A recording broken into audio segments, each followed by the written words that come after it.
Congratulations, your position has been eliminated. The words sliced through the boardroom like glass. The new CEO, Peter Mercer, leaned back in his chair, lips curled into a smug grin. Around him, the board members chuckled, some openly, others behind polite smirks. It wasn't humor. It was mockery. Me, Laura, head of corporate partnerships for 7 years, the one who had carried this company through 2 acquisitions, 3 near bankruptcies, and countless sleepless nights. They weren't just letting me go. They were enjoying it. I didn't flinch. I didn't cry. Instead, I let the silence drag, long enough that even the laughter wavered. Then I reached into my bag, pulled out a thin cream-colored envelope, and slid it slowly across the polished mahogany table toward Peter. "You might want to check page 1, I said softly, my voice calm but deliberate. "Where your investors learn I own 70% of this deal." The room froze. The chuckles died mid-breath. Peter's smirk faltered, his eyes narrowing. "Excuse me?" He scoffed, but there was a tremor beneath the bravado. I smiled. Not the kind of smile that invites warmth, the kind that never touches the eyes. "You heard me," I whispered. For a moment, no one moved. The only sound was the hum of the overhead lights and the faint shuffle of papers as one of the directors reached for the envelope with hesitant fingers. Peter snatched it before anyone else could, his hand tight, almost clawing at the paper as though the truth might bite him. He opened it. He scanned the first page. And then, there it was. The color drained from his face.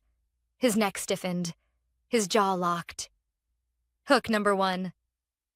I leaned back, crossing one leg over the other, watching as the realization sank in. He had walked into this meeting thinking he was the executioner. He didn't know he was the condemned. But let me back up for a second. This didn't start today. It started 2 years ago, when the company, Stratus Global Logistics, was a sinking ship bleeding clients and revenue. The old CEO, Whitaker, was desperate. Banks wouldn't lend. Investors had turned their backs. Employees whispered about updating their resumes. That's when I made my move. I brought in Horizon Ventures, a private equity group I had deep ties with from my early career. I brokered the deal that kept Stratus alive. I negotiated terms, secured bridge funding, and made sure every contract went through me. But there was one clause, buried deep in the paperwork, that no one but me seemed to care about. Horizon wasn't investing in Stratus alone. They were investing in me. For every dollar they put in, my name was on the partnership agreement. 70% of the intellectual property rights, 70% of the data pipelines, and most importantly, 70% of Pulse Track. The logistics software that had just transformed Stratus from dying relic to industry leader. I didn't brag about it. I didn't need to. I simply worked. Quietly, efficiently, while the others congratulated themselves on surviving another quarter. Until Whitaker retired last month and the board hired Peter. He was slick, the kind of executive who dressed sharp and spoke sharper, all polish and no substance. He strutted in on his first day like he owned the building. Within a week, he reorganized entire departments, slashed budgets, and paraded interns into meetings just to humiliate veteran staff. And today? Today was supposed to be my turn under his knife. "Effective immediately," Peter repeated, trying to summon his confidence back. "We're restructuring." "It's not personal, Laura. It's just business." Business. Always business. The irony made me want to laugh. I had anticipated this moment. For months, I had watched my access shrink, my name slowly erased from presentations, conversations halting whenever I entered the room. I wasn't naive. This was the classic playbook. Bring in a new face, discard the old one, and claim the wins as your own. But Peter hadn't done his homework. He didn't know I was the deal. That's why I wasn't panicking. That's why, as he sat there now, his hands shaking slightly over the document he had just read, I stayed perfectly calm. Hook number 2. "Laura?" One of the older board members, Mr. Hayes, cleared his throat. His voice was low, careful, as though he'd just realized he was sitting on a powder keg. Is this accurate? I tilted my head, feigning mild amusement. Every word. Peter slammed the papers shut, but his pale face betrayed him. He wanted control. He needed control. But control had just shifted. 70%? I said softly, repeating the number like it was a knife. That's the share I hold in PulseTrack. The only product keeping your investors smiling, your clients loyal, and your stock alive. Without it, Stratus Global is worth what, gentlemen? A rounding error? The room buzzed, whispers darting like electricity. I stood, slowly, deliberately, collecting my badge from the table. You thought I was the employee you could discard, I said, letting the words hang heavy in the air. But in about 5 minutes, when your investors call you back, you'll realize something else. I leaned forward, eyes locked on Peter's. I'm not your employee. I'm your majority owner. Hook number 3. And with that, I turned, heels clicking against the marble floor, and walked out of the boardroom. Behind me, I heard Peter's voice crack for the first time. What have you done? I didn't answer. I didn't need to, because he was about to find out. The sound of my heels against the marble echoed down the hallway, sharper and louder than I remembered. Maybe it was just the silence that followed me. The stunned silence of a boardroom realizing their world had shifted in a matter of minutes. I didn't look back. I didn't need to. When I reached the elevator, my phone buzzed. Unknown number. I let it ring. Then it buzzed again. And again. By the time I stepped inside the elevator, I had 6 missed calls, 3 from blocked numbers and 1 from Rachel, the operations director. I smiled faintly. Right on schedule. The doors slid shut. I exhaled slowly, letting the adrenaline ease through me. My hands weren't shaking. My heart wasn't racing. I had been preparing for this moment for months. But still, knowing something and living it are 2 different things. As the elevator descended, I couldn't help but think back. 2 years ago, when Stratus Global had been 1 breath away from collapse, I was the one who pulled them back. I remember the night vividly. Whitaker pacing in his office, shirt untucked, muttering about payroll and debt collectors. He looked at me like a drowning man looks at the last piece of driftwood. We don't make it another quarter, Laura. He whispered. Not unless we pull a miracle. That's when I made the call. Horizon Ventures. The partners still owed me favors. They didn't trust Whitaker, but they trusted me. They knew my work, my record, my ability to deliver. So I pitched it not as saving Stratus Global, but as investing in PulseTrack, the software I had built, nurtured, and refined for years. That night, while everyone else went home defeated, I sat at the conference table until dawn, hammering out terms. And hidden in those terms, clear as day, but invisible to those who never bothered to read, was the protection clause. 70% ownership of PulseTrack tied directly to me. I didn't do it out of malice. I did it because I'd been in the game long enough to know how quickly loyalty dries up when money's on the table. And today proved me right. The elevator doors opened to the ground floor lobby. Heads turned. Conversations stopped mid-sentence. Employees who had heard whispers but not details stared openly as I walked past. I wasn't carrying a cardboard box of belongings. I wasn't crying into my hands. I was walking calmly, deliberately, the same way I had walked into countless negotiations. Except this time, I wasn't the one being negotiated. My phone buzzed again.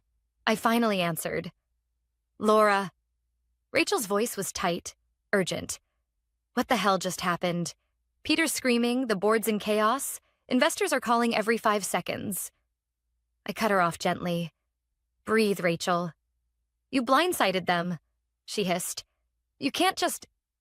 Rachel, I said, lowering my voice.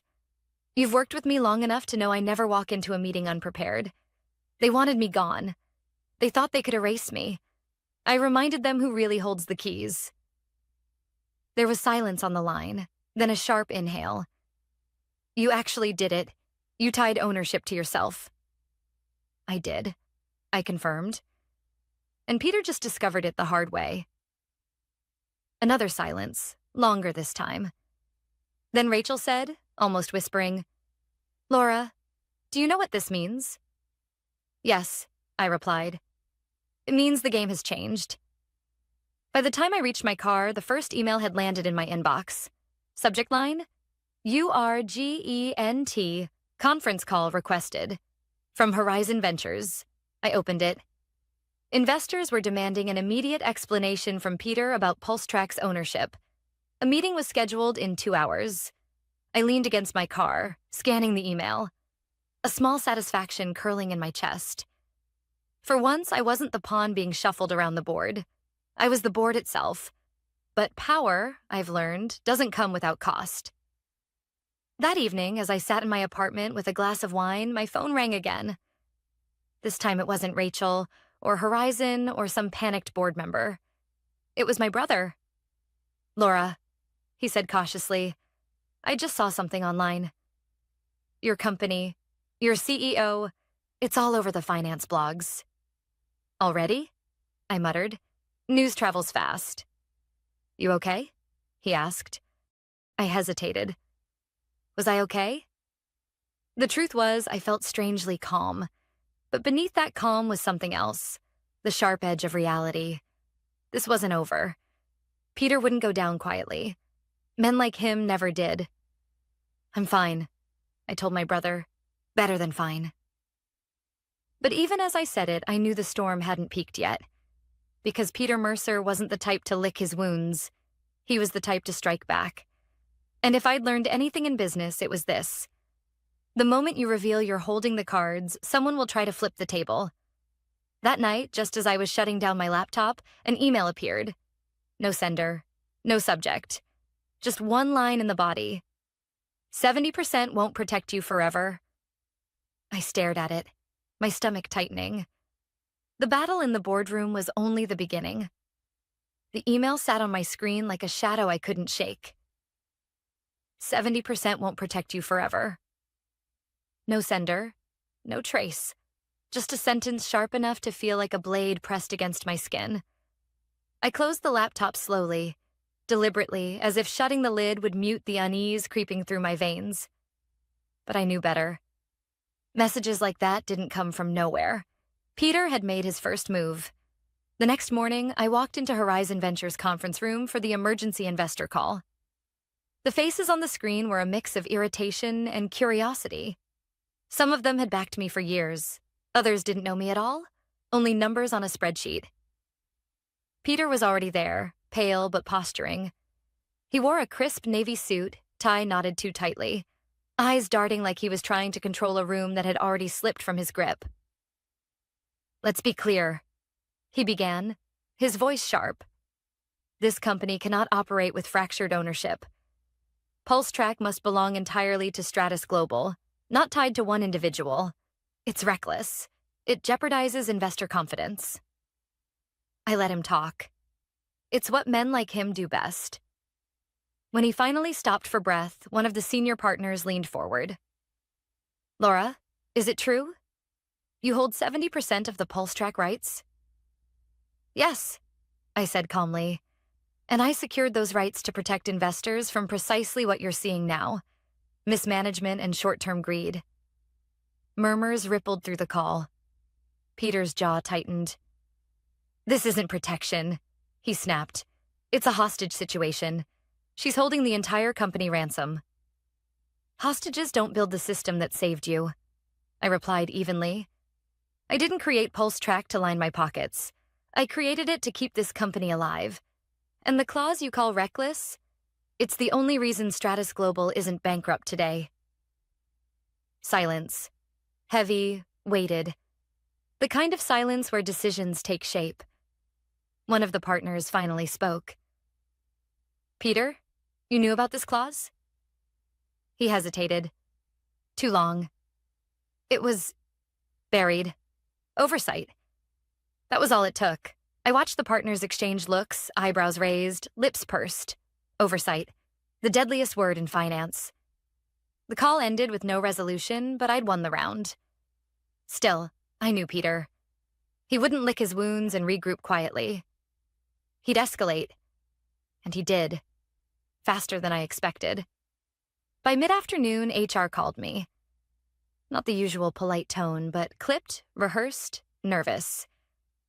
Laura, we've been asked to collect your company laptop and phone immediately. Standard procedure during disputes. I almost laughed. Disputes? Is that what we're calling this? The HR rep faltered.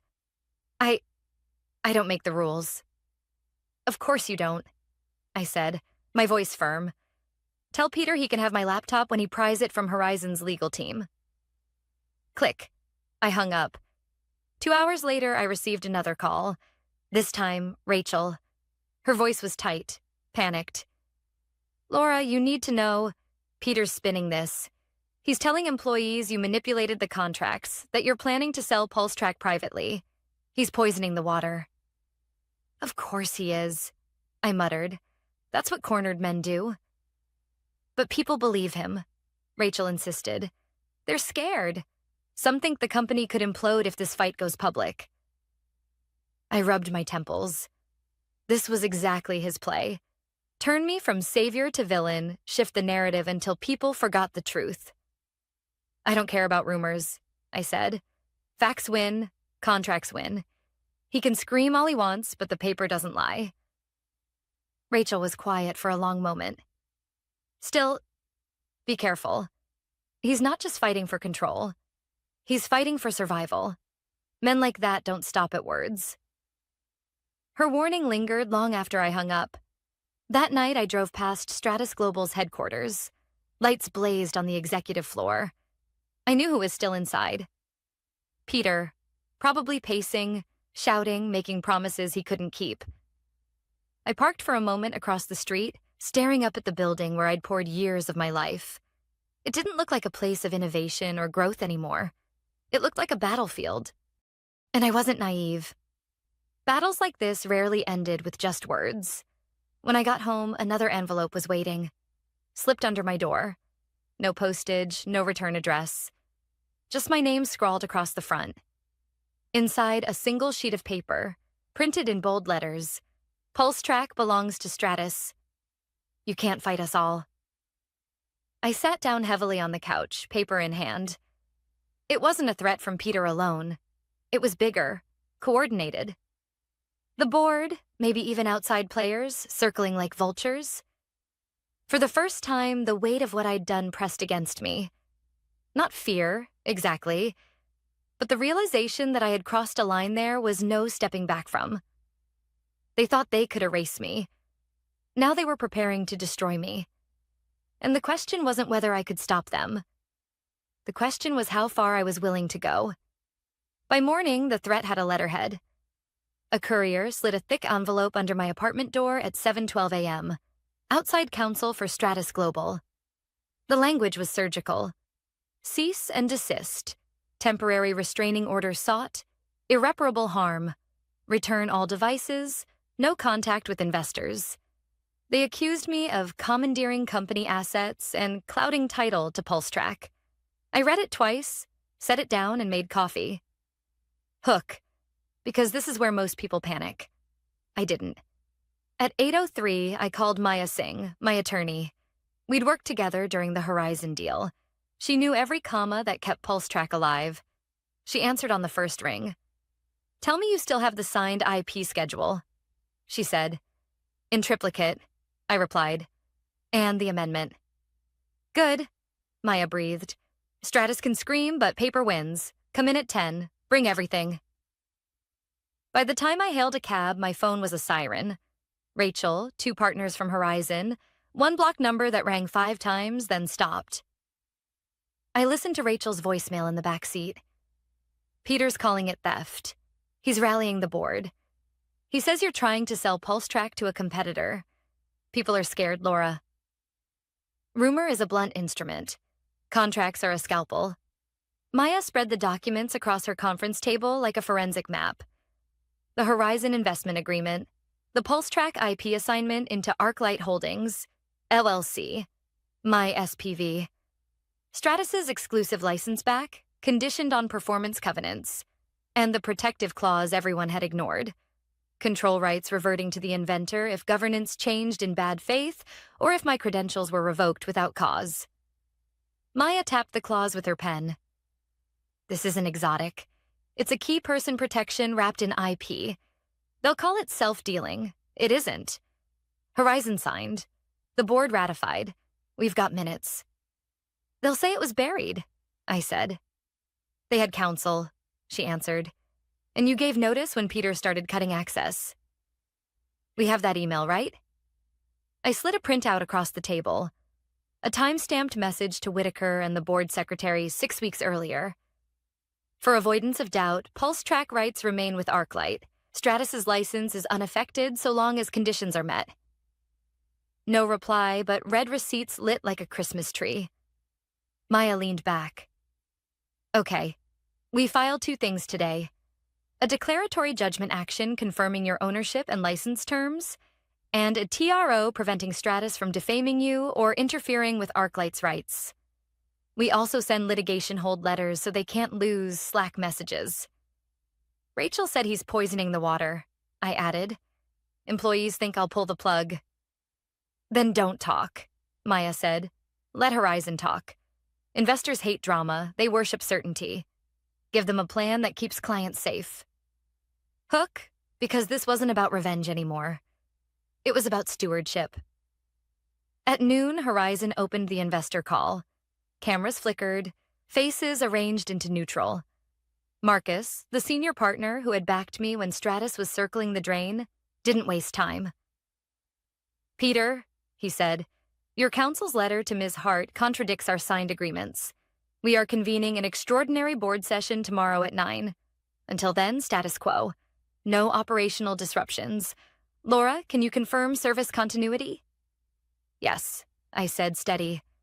Pulse track stays stable. No outages, no leverage tactics. We protect clients first. A few heads nodded. Peter's jaw twitched. When the call ended, my phone buzzed again. Rachel, whispering from a stairwell.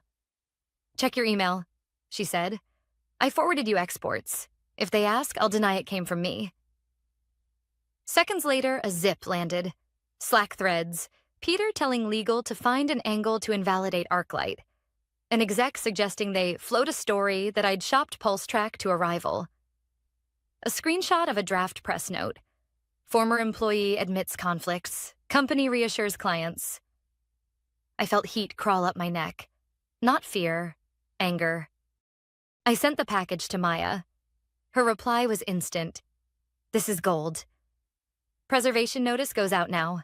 If they publish that note, it's defamation per se. By late afternoon, the first blog post hit. Power struggle at Stratus. Who owns the code?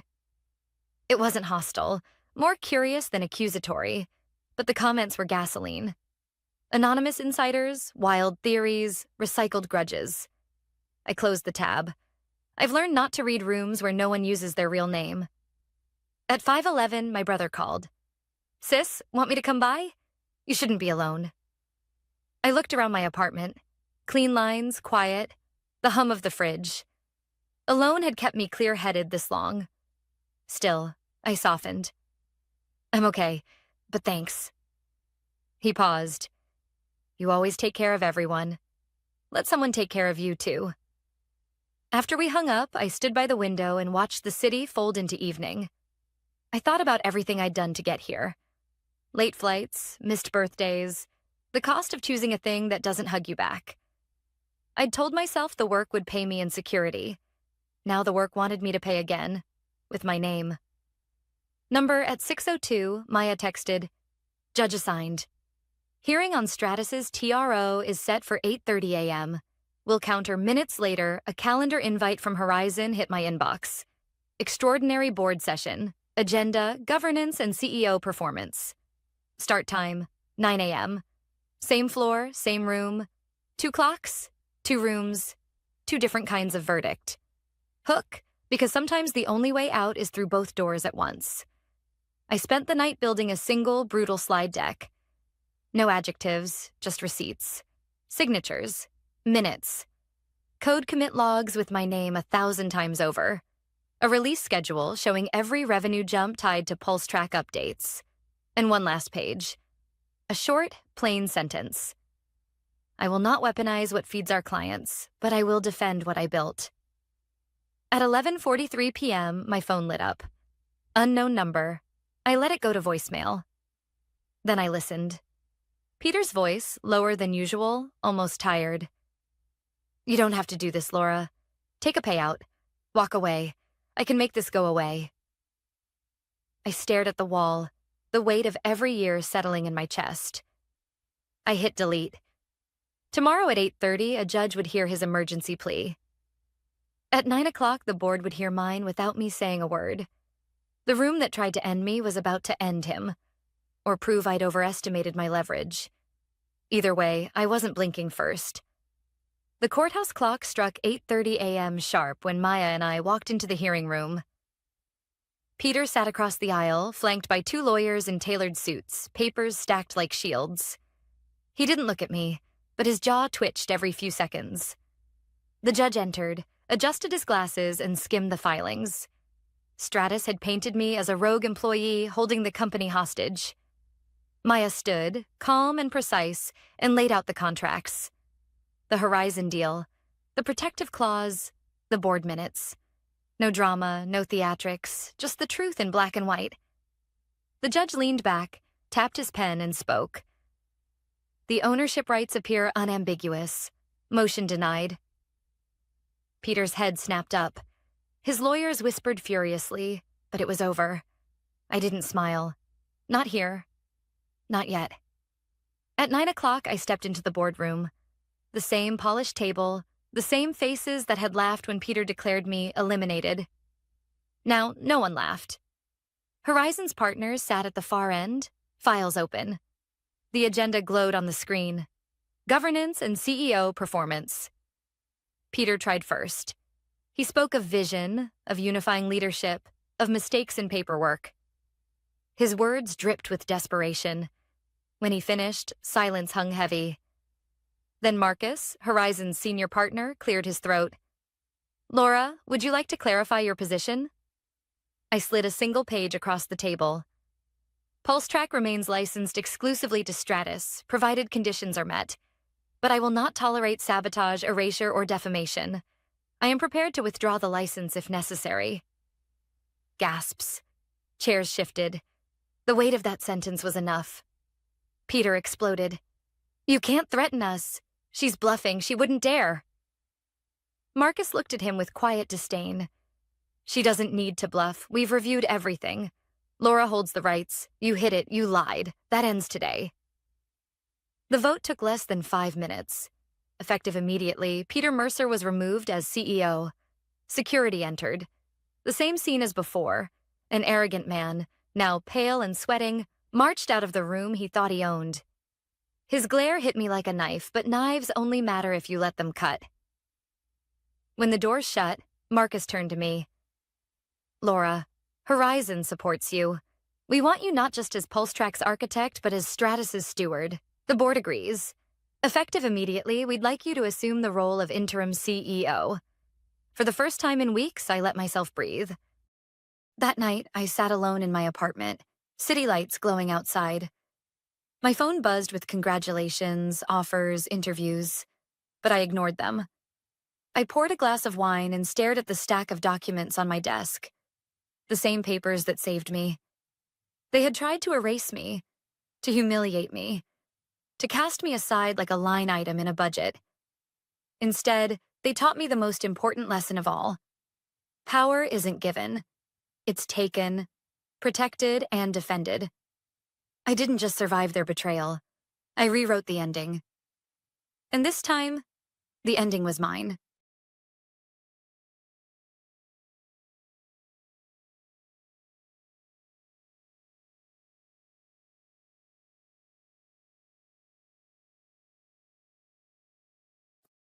I still remember the sharp snap of the folder when it closed. The CEO, Marcus Hale, leaned back in his leather chair, twirling a gold pen between his fingers like it was a weapon. The boardroom was silent except for the faint hum of the city below us. He slid a single sheet across the polished table. My termination papers. Ava, he said, my name dripping with mock sympathy. You'll be forgotten by Monday. His grin was wide, too wide, the kind of grin that wasn't happiness but cruelty disguised as charm. Some of the executives shifted in their seats. Others smirked. I could feel every eye on me as though waiting for me to break. I didn't. I picked up the pen, signed where the ink arrow pointed, and slid the paper back. My hand didn't shake. My voice didn't crack. Understood, sir. Marcus chuckled, pushing the papers into his folder as though he had won something monumental. He thought firing me was the end of my story. What he didn't realize was that it was the end of his. I had been with Hale Systems for 12 years. I started as a junior developer, fresh out of grad school, hungry to prove myself. Back then, Marcus was already CEO, a man who thrived on control, praise, and fear. He had an uncanny ability to make people feel both small and replaceable. But I wasn't like the others. I didn't need applause or titles. What I needed was the work. The challenge of building something secure, something airtight in a world where every company was one breach away from ruin. Over time, I became the architect of our crown jewel, the Helios platform, a $500 million system running logistics, finance, and compliance across dozens of global corporations. It wasn't just code. It was a fortress. And I was the only one who understood every lock, every gate, every encrypted door buried deep in its veins. Of course, Marcus never saw it that way. In his eyes, I was just another employee. Replaceable, disposable. He liked to call people cogs in the machine. What he didn't know was that I had quietly built myself into the keystone holding up his empire. Remove me and the machine would grind to a halt. The day he fired me, I kept my silence. I gathered my things, the small potted plant by my desk, a stack of notebooks filled with sketches and algorithms, and walked out without a single word. But inside, something had snapped. It wasn't sadness. It was clarity. 12 years of late nights, missed holidays, and sleepless weekends had taught me one truth. Power doesn't belong to the one with the biggest office. Power belongs to the one who understands the foundation, the fine print, the language no one else bothers to learn. And Marcus had just thrown that person away. The weekend was a blur. I spent Saturday at my kitchen table, the termination papers spread out like evidence of a crime. I could still hear Marcus's voice echoing. You'll be forgotten by Monday. Forgotten. The word tasted bitter, because for years I had been invisible, quietly fixing disasters before they ever reached his desk, patching vulnerabilities no one else could see, writing lines of code that kept our clients' data safe and untouchable. He took the credit, the bonuses, the board's applause. I took the silence, but not anymore. I opened my laptop, logged into my private server, and reviewed the architecture of Helios. Every lock, every sequence, every key. My code wasn't just functional. It was alive, layered with encryption that only I could reset. Without me, it would keep running for a short time. But eventually, like a clock without a winding key, it would stop. And when it stopped, the system worth $500 million would be nothing but glass shards. Sunday night, I couldn't sleep. I lay in bed staring at the ceiling. Marcus's grin burned into my mind. He believed in Monday, in the illusion that my exit would fade into office gossip and corporate silence. He believed he had won. But what he didn't understand was this. I hadn't written Helios for him. I had written it for the people who trusted it, the companies who depended on it. And I had built protections, ones I never revealed, ones no one but me could navigate.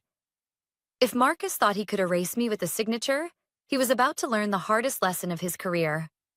Monday morning would be his reckoning.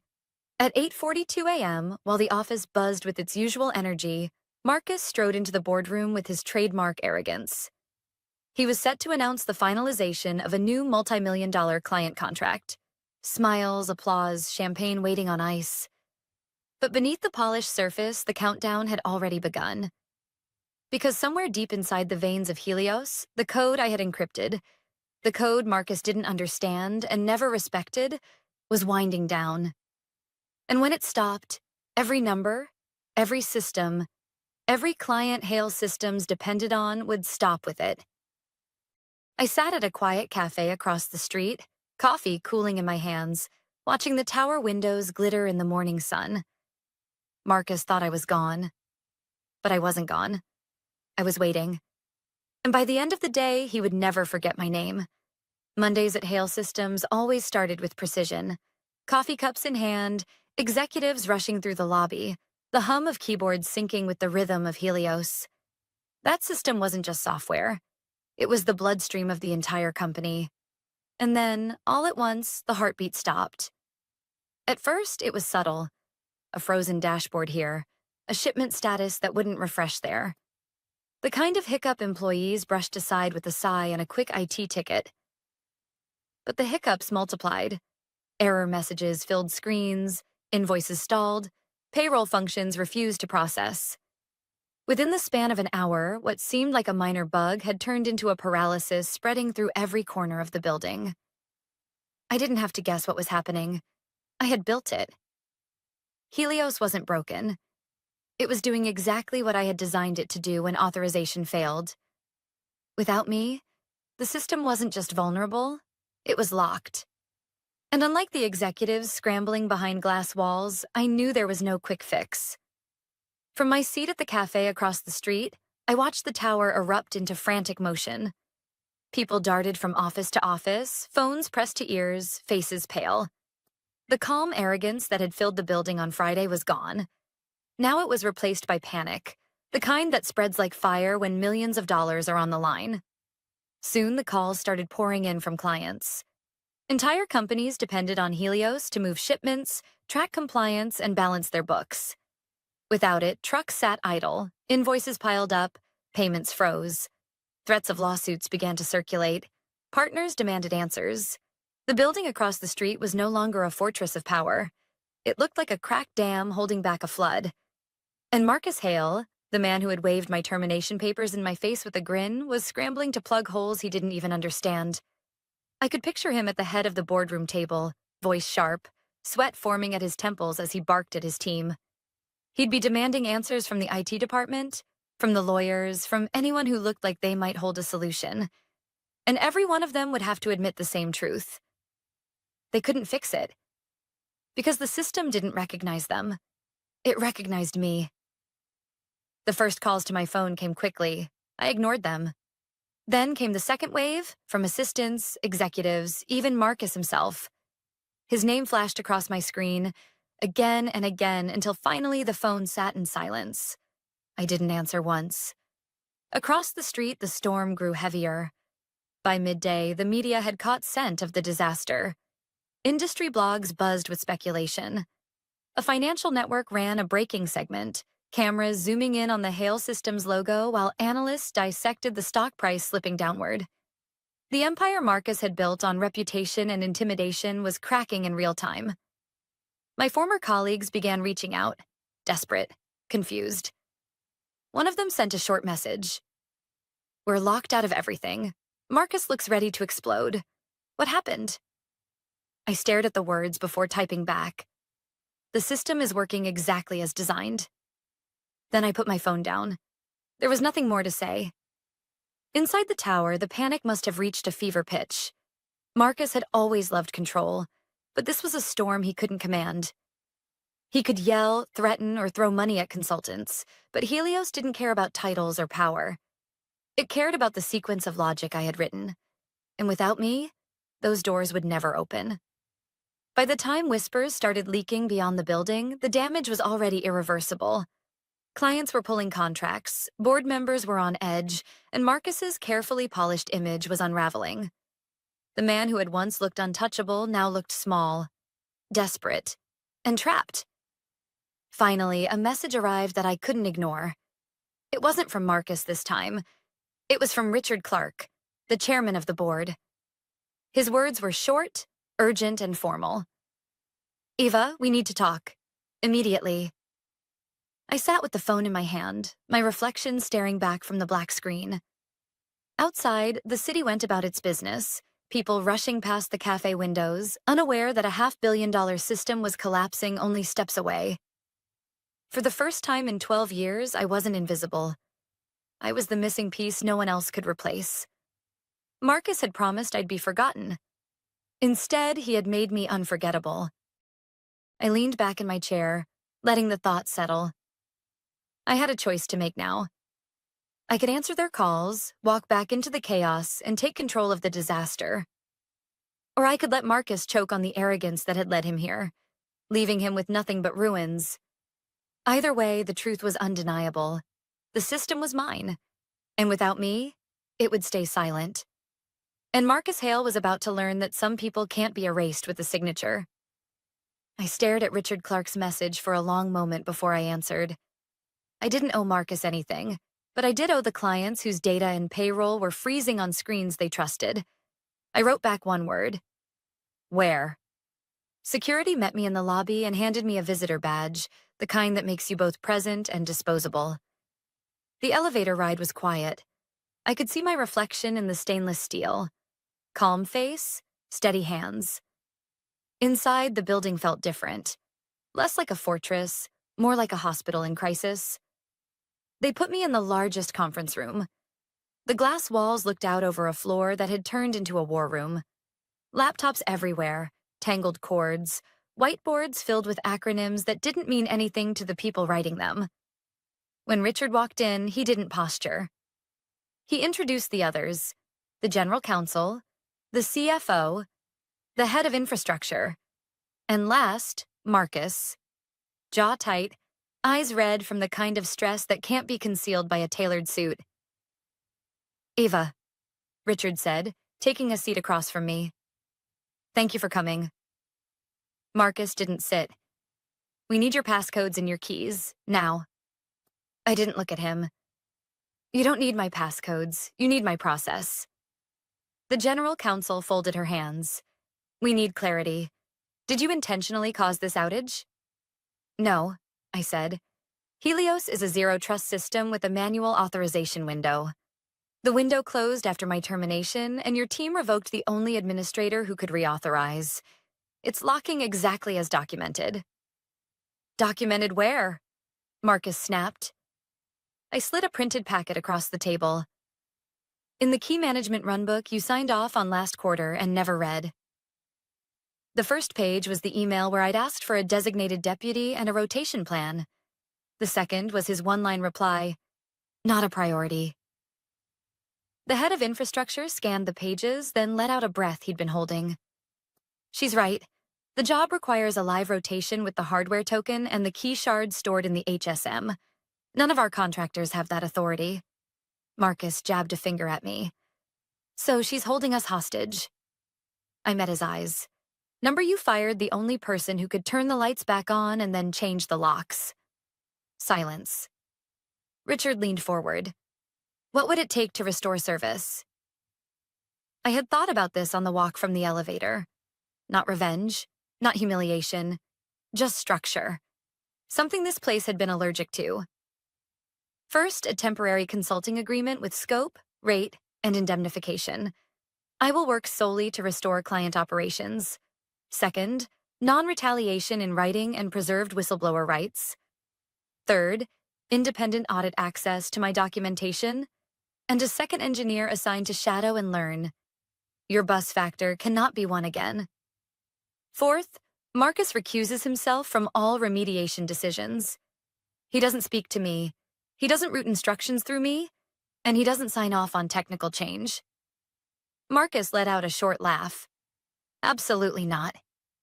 The general counsel didn't laugh. Those are reasonable. We can paper this quickly. Richard's gaze stayed on me. Anything else? One more thing, I said.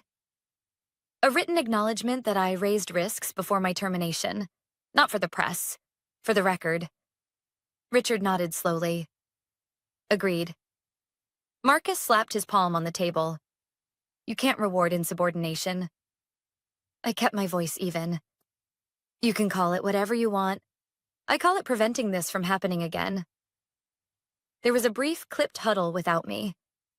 I watched through the glass as legal typed language and the CFO scrolled numbers.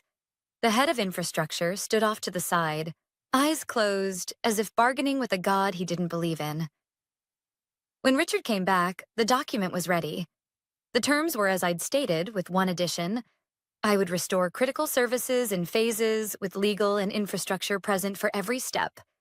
I read it line by line, then signed. No champagne. No handshakes. "Where's the token?" I asked. They led me to the operations room, a former conference space now buzzing like a control tower. Screens showed frozen queues, red alerts, a scatter of errors that would mean very little to most of the people staring at them. Someone had cleared a desk for me. My old workstation had already been wiped.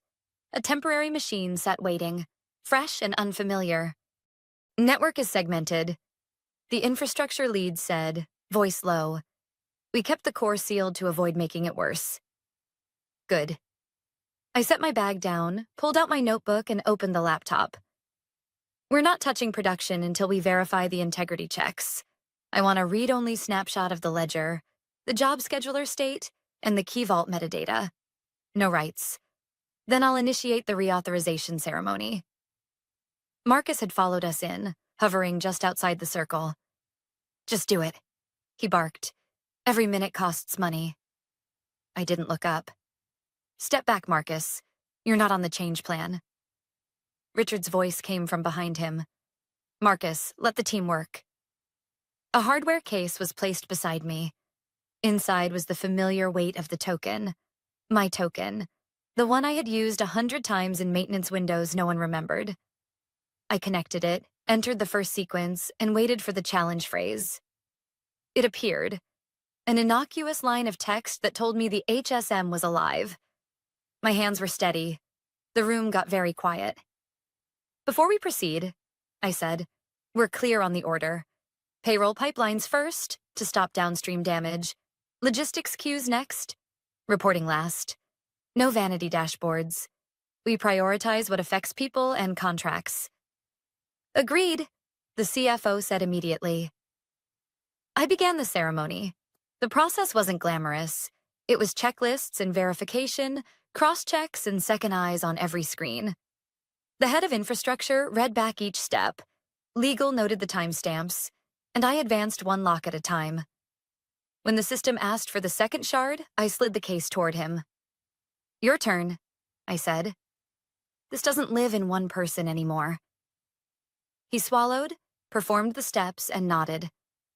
The HSM light flickered, then held steady. "Integrity holds," he said, barely above a whisper. I initiated the key rotation. A progress bar appeared. Slow, methodical, honest. In the glass, I could see Marcus pacing, arms crossed tight against a suit that suddenly fit too snugly. He hated that he wasn't in control. He hated that control didn't matter here. I tapped a final command and waited. If the audit logs had been corrupted, if any of the contractors had tried to brute force their way in, this is where it would show. The line blinked, then returned what I'd hoped to see. No unauthorized writes. "Queue unlock on my mark," I said. "Stand by on payroll." Eyes watched. Pens stilled. The hum of the room sharpened into a single point. I took a breath. Not for drama, but to steady the part of me that still remembered his grin and the paper I signed. Then I pressed enter. For a second after I pressed enter, nothing happened. Then the room exhaled at once. Payroll pipelines flickered from red to amber, then to the color everyone had been waiting for. Green. The console scrolled confirmations I knew by heart. Job scheduler awake. Ledger reconciled. Outbound files staging. Somewhere beyond these walls, paychecks that had been frozen started moving again. No one cheered. The relief felt too fragile to touch. "Next phase," I said, keeping my voice level. "Logistics queues. We roll back the last patch your contractors pushed and rehydrate from the read-only snapshot. No writes until the reconciliation report clears." The head of infrastructure nodded and mirrored my commands. A stubborn error popped on his screen. An orphaned dependency I'd warned about months ago. I slid my chair beside him. It's the warehouse adapter. They hard-coded an endpoint to a test tenant. He swallowed. I wrote a tiny fix, pointed the adapter back to the service registry, then made him apply it while legal recorded the change. The error cleared. The queues began to drain, slow at first, then in steady bursts. Behind us, Marcus paced like a caged animal. He'd brought a PR manager at some point. Immaculate suit, tablet in hand, eyes scanning for a narrative. "We need a statement," the PR manager whispered toward Marcus, not toward me. "We should say a third-party vendor misconfigured." "No," I said without turning. "You tell the truth. There was a governance failure. Key rotation wasn't maintained. There will be a full incident report with remediation steps and external audit." Marcus bristled. "This is not your show." Richard stepped between us with the kind of calm that silences a room. "It's not a show at all. It's operations. Do what she says." The system asked for the final confirmation to reopen routing. I leaned back and let the infrastructure lead do it. He hesitated, looked at me, then clicked. On the wall, shipment statuses began to refresh. I pictured trucks in real depots, drivers checking tablets, dispatchers restarting their day. It helped to keep the people in mind. Systems are abstractions until someone misses a payment or loses a job. The CFO's phone lit up with messages. He listened, nodded, then looked at me. "Payroll cleared at 3 clients. First confirmation's in." His voice wavered on the last word. "Good," I said. "We're not done." I opened my notebook and drew 3 boxes. "Aftercare," I said, underlining the word. 1. Rotate all secrets and retire the break glass accounts. 2. Designate a deputy and document a live drill. 3. Publish a client-facing timeline with facts, not spin. Your reputation will survive honesty. It will not survive denial. The general counsel spoke carefully. "We'll need your notes for the record." "You'll get them," I said. "And the non-retaliation letter you sent me earlier gets countersigned. The HR inquiry is rescinded in writing, archived, and attached to the incident record." Her jaw tightened. Then she nodded. "Understood." While the room stabilized, my phone buzzed again. A colleague from my old team. "Saw payroll hit." "Thank you, another. From a client manager I liked because he never shouted even when things were on fire. We told the plant supervisors funds are on the way." I stared at that one. I could see the supervisors as clearly as if they were in the room. Hands on hips, radios crackling, doing math in their heads about who would be able to fill gas tanks and who would not. That was why I'd come back. Not for Marcus. The PR manager cleared his throat. "We'll draft a line crediting the engineering team." He hovered on the word crediting, like it was a gift to hand out. "Leave my name out of it," I said. "This isn't about a hero. It's about fixing the bus factor you built and the process you ignored." Marcus scoffed. "Spare us the lectures." I faced him. "You fired the only administrator with the shard and the token, rejected a deputy plan in writing, and treated critical runbooks as optional reading. Lectures aren't your problem. Consequences are." He went quiet. The room heard it. We moved through the checklists until the dashboards were boring again. Boring is the goal.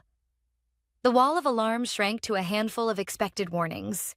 The crisis energy drained out of the floor, replaced by that practical, exhausted silence that follows a long surgery when the monitors level out. People began to sit back in their chairs. A few texted family.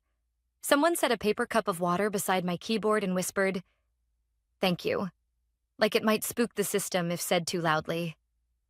Richard touched my shoulder lightly. "Executive session," he said. "Stay." I closed the laptop and followed him to the boardroom. The glass felt colder than it had earlier. Fewer people now. Richard, General Counsel, CFO, Head of Infrastructure. Marcus slid into a chair, arms folded tight. Richard spoke without theatrics. "We've restored operations. Clients are stabilizing. Now we talk about accountability." He turned to me. You asked for an acknowledgement that you raised risks before your termination. You'll have it. The inquiry is withdrawn and replaced with a written apology from HR. The General Counsel added, "We're appointing an external firm to run a post-incident review. They'll have full access. You'll have the right to review any statement that mentions your work." I nodded. It was the minimum required, but it mattered. Marcus leaned forward. "We can't put our fate in the hands of one person again. She built a trap." I kept my voice even. "I built fail-safes. You called them a trap because you didn't understand them. There's a difference." Richard folded his hands. "We'll address structure, not scapegoats. Effective immediately, you are recused from all decisions related to remediation, Marcus. Legal will coordinate. Infrastructure will implement. Eva will advise as a contractor until we complete knowledge transfer." Marcus stared at him, stunned, the first hint of fear breaking through the frustration. He looked at me like I'd taken something of his when all I'd done was return what he'd thrown away. The meeting ended without a speech. As I gathered my notebook, the head of infrastructure caught my eye. "I'll shadow every step," he said. "We won't let this happen again." "Good," I said. "That's the point." Back in the operations room, the lights had settled into their soft, indifferent rhythm. The HSM case was already sealed and labeled for the vault. I placed my pen on the cleared desk and felt an ache I hadn't allowed earlier. 12 years of carrying something too heavy for too long, lifted for a moment but not gone. On my way out, my phone buzzed with a number I didn't recognize. A reporter. I let it go to voicemail and forwarded it to counsel. I wasn't going to turn an incident into a performance. I'd already lived through one performance too many. At the elevator, Richard caught up. "We're reconvening the board," he said quietly. "There will be decisions." "I know," I said. He studied my face. "If we ask you to stay longer than remediation..." "I'll listen," I said. "But I won't come back to be invisible." "You won't be," he said. The doors opened. I stepped in and watched the floor numbers count down in silent light. The building was steadier now. The people paid. The trucks moving. The truth on paper. Marcus had told me I'd be forgotten by Monday. He was right about one thing. Memory is short in places like this. That's why you write things down, lock them properly, and make sure the next person can turn the lights on without you. That was the message I was leaving behind. And it was only almost finished. The board met 3 days later. By then, Helios was stable, clients were catching up on their backlogs, and the stock price had stopped bleeding. But the damage to Marcus's reputation couldn't be patched with code. The boardroom atmosphere was sharper than any system alarm. Executives avoided his eyes. The general counsel's folder bulged with records. My emails, the ignored warnings, the retaliatory HR inquiry. Richard opened the session with few words. "We're not here to debate facts. We're here to decide leadership." Marcus tried his usual bluster, talking about loyalty, about how no one could have predicted a key rotation issue. But the documents told a different story. Every page was proof of negligence. Every word he spoke only deepened the silence against him. When it was my turn, I didn't make a speech. I simply confirmed the sequence. I raised risks. He dismissed them. I was terminated without transition. I reminded them that Helios hadn't failed. It had protected itself exactly as designed. The failure was leadership. The vote was quick. Marcus was removed as CEO, effective immediately. No ceremony, no applause. Just a man escorted from the glass office that had once been his throne. He glanced at me before leaving, eyes dark with disbelief, but not anger. He finally understood. Richard turned to me afterward. "You've proven more than technical skill. You've proven judgment under pressure. We want you to stay. A permanent role, compliance and systems strategy, reporting directly to the board." For a moment, I couldn't speak. Not because I wanted the title. I didn't. But because it was the first time anyone in that building had acknowledged what I'd always been capable of. I accepted with conditions: transparency, documentation, no more invisible architects behind the curtain. Richard agreed without hesitation. That evening, I stood by the same cafe window where I had once watched the chaos unfold. The tower lights glowed steady again, ordinary as ever. People walked in and out, carrying lattes, hurrying to meetings. From the outside, it looked unchanged, but inside, everything was different. Marcus had told me I'd be forgotten by Monday. Instead, Monday had marked the beginning of his end and the rewriting of mine. I didn't feel triumphant. I felt something quieter, stronger, like a weight had shifted. This wasn't about revenge anymore. It was about respect, about refusing to disappear when someone decided you were expendable. The lesson was clear. Power doesn't belong to the loudest voice in the room. It belongs to the one who understands the foundation, who reads the fine print, who refuses to be erased. And I would never be invisible again.